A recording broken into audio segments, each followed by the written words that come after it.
Hello there! Today I am going to have a look at Asana, and I'm going to be focusing on the free version because I think it becomes quite complicated when talking about Asana to say you can do this in the paid version but you can't do it in the free version. So I'm just going to stick with the free version so you can see what you can achieve and potentially what its limitations are. One of the first challenges when you start using Asana is what's available. You start off and you have these personal projects. So you can create a list of tasks, you can create projects, and you can have a project set up to look a little bit like Trello or to have it in a list.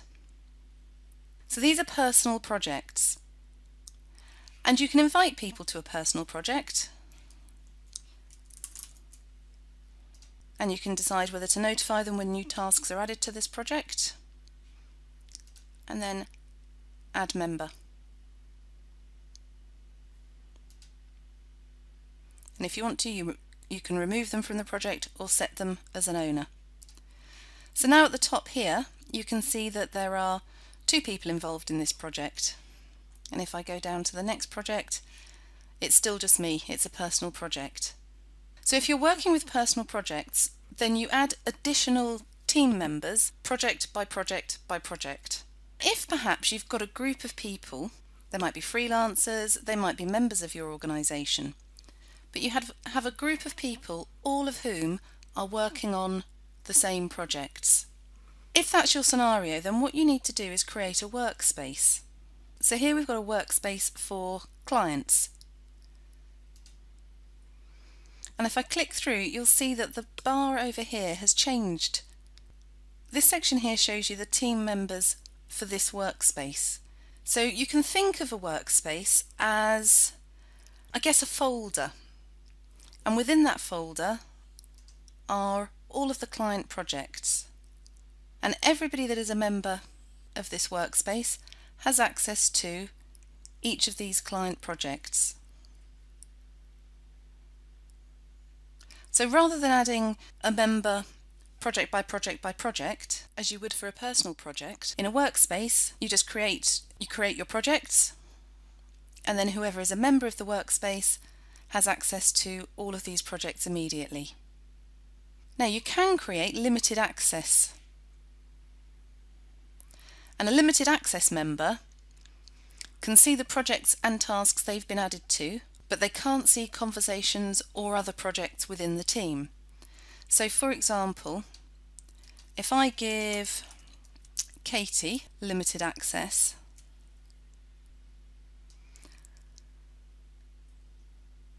so she now has limited access. And if I go and log in as her, so we go to her inbox and we can see here accept invite. And so this is Katie's workspace. Here we are, client projects workspace. And here she's got client projects. But there's nothing here. And that's because she's a limited member and she hasn't been assigned a task or a project. So that's how you can manage your workspaces if you are using a free account. So if I just log back out of this, and now this is back into my Asana. So here we have all of the projects in the client projects workspace. And if I click on my inbox here, this will tell me all of the activity that's been going on. So here we have a new member in client projects. Katie's accepted the invite. Now every member of this workspace will receive these updates, so they can see at an easy glance exactly what's going on. It can sometimes feel a bit cluttered if there's a lot of conversation, but that's the point about Asana. You want to take the conversation out of your email box and put it directly within Asana, so that all of your conversations about project 0326 Work Smart happen within this project. So you can have conversations and you can at different people so that they're aware of it. You can provide status updates so that when they're added to the dashboard you can see the status of a project. Now the free version will only allow you 3 projects on your dashboard, and that is a real pain, but that's part of the sales pipeline to push you through to buy the paid version. This is your workspace where you have your members. And you remember the personal projects, they don't have members, they just have projects, and you invite members to a project individually. Now the third type of space within Asana is an organisation. To create an organisation in Asana, you must be using a company or work email address. And what that means is anybody who signs up to Asana using your unique domain name will automatically join your organisation. Now the benefits to you as a small business owner are this.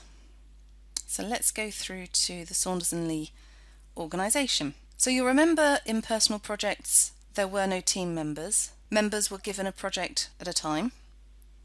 In the workspace you had a workspace that had a set of team members, and you can have multiple workspaces. So here I've got the client projects, I've got the learning library, and you can have as many workspaces as you like, and other people can invite you to workspaces. But the organisation area is where you would create your teams. So in the same way in a large business you would have your finance team, your sales team, your ops team, your client's projects team, you can mimic those here. So the client projects team members are here and they can only see their projects. The operations team likewise can only see their projects, and the sales team can only see their projects. You can add team members exactly the same as you did before. You can invite more members, but you can't limit what they can see. If you invite them to a team, then they can see every project within that team.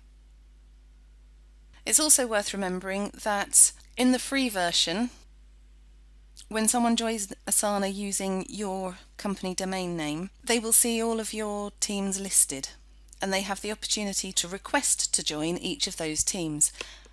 And unless you upgrade, you can't change that. Now the other thing I mentioned is that every member of a team, they have the opportunity to approve new members. So when somebody joins your organisation, your Asana organisation, an email is automatically sent to every member of that team asking them to approve the request. Now you can change that notification. So here you'll see it says only select members are notified to approve new members, and that's set to me. However,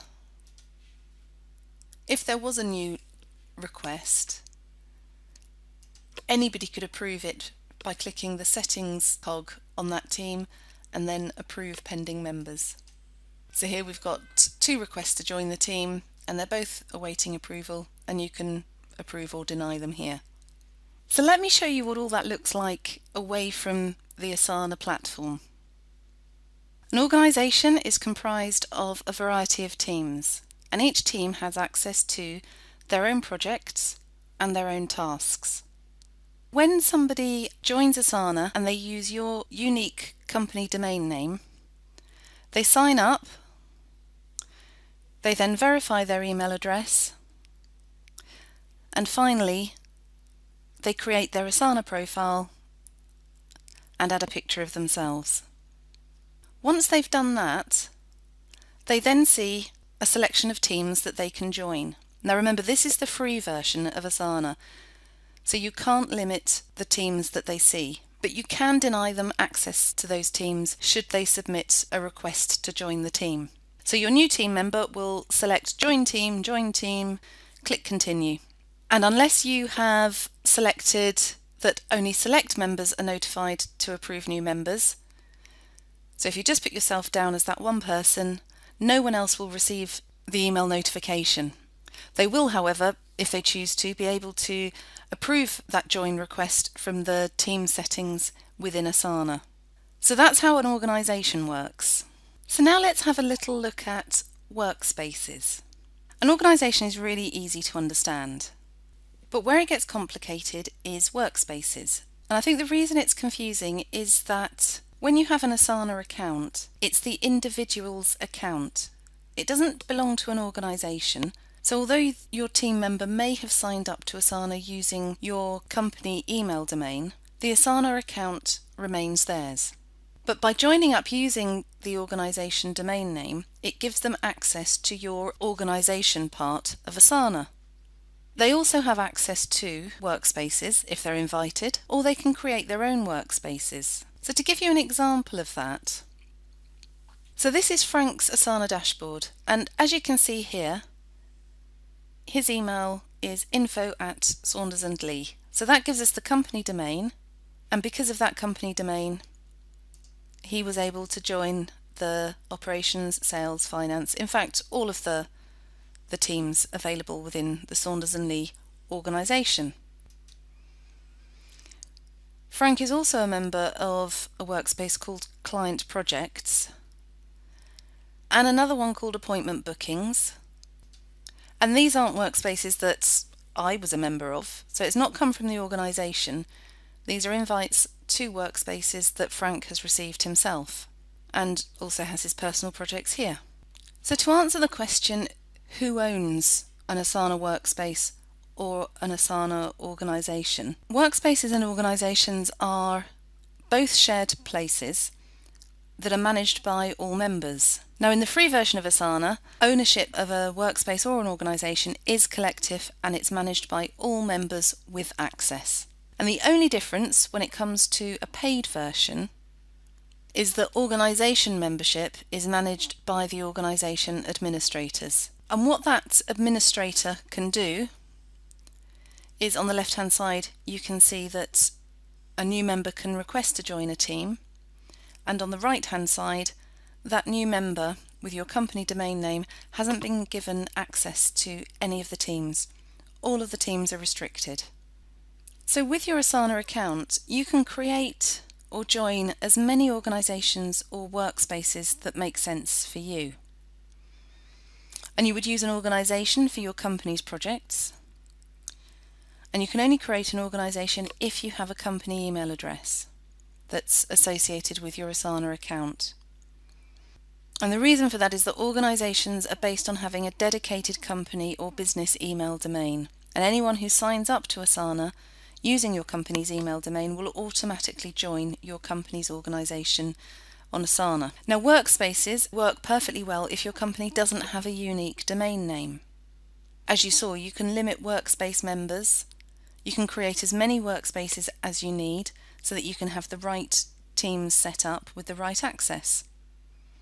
So a workspace acts like a singular team, but what you can't do in a workspace is create multiple teams. Now I haven't even touched on guest access. So if you have an organisation in Asana, you can invite outside people to a specific project or a specific team and just have them as a guest for that occasion. And then when the project closes, you revoke their access and they no longer can see the tasks and the projects involved. When you're first setting up Asana, it can be a little bit confusing, but there are a few things that can help you. So for example, if you've created all of your Asana projects in one workspace and you've decided that actually you would like to create multiple workspaces so that you can have multiple teams, there is this little piece of software which you can access at asana.kothar.net, and as you can see here, I've logged into my Asana projects and I can see my workspaces here. So if I click on Saunders and Lee Learning Library, I can then copy projects from that library to a different workspace, and it just chunks away. It does it really quickly actually, but the great thing is that you don't have to go back and recreate all of those projects in a different workspace. So if you make a mistake when you're setting up, it's not a disaster. And here you've got the organisation, so again you can copy all of these projects which are currently in the Saunders and Lee organisation. You can copy them over to the client workspace or the learning library. They don't have to stay where they are. You can use this little bit of software to help you out. So when you're setting up Asana, my suggestion is that you decide whether you're going to be using it for personal projects or whether you want to create teams of people. If you're going to be creating teams to work on multiple projects, then I advise you set up a workspace specifically for that. So you just click on your icon here and then create new workspace, and you can invite members here and then create workspace. So this is your new team workspace, and then you can add projects make it public to the new team workspace or private to you, and then beginning adding tasks.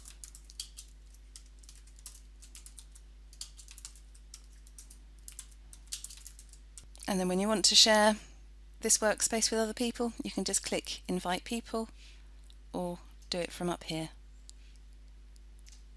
So that's it. That's Asana in a nutshell, just showing you the difference between the organisation and the workspace.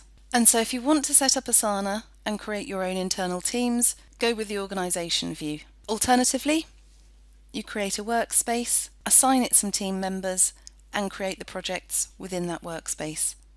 And then when you have a new team that you want to create a second workspace. Where these are finance team, sales team, client team, operations team, they could just as easily read finance workspace, sales workspace, client workspace, operations workspace. I hope this has been helpful. You are so welcome to send me any questions, and I will be glad to try and get to the bottom of Asana and get it working for you. Thanks very much. Bye bye now.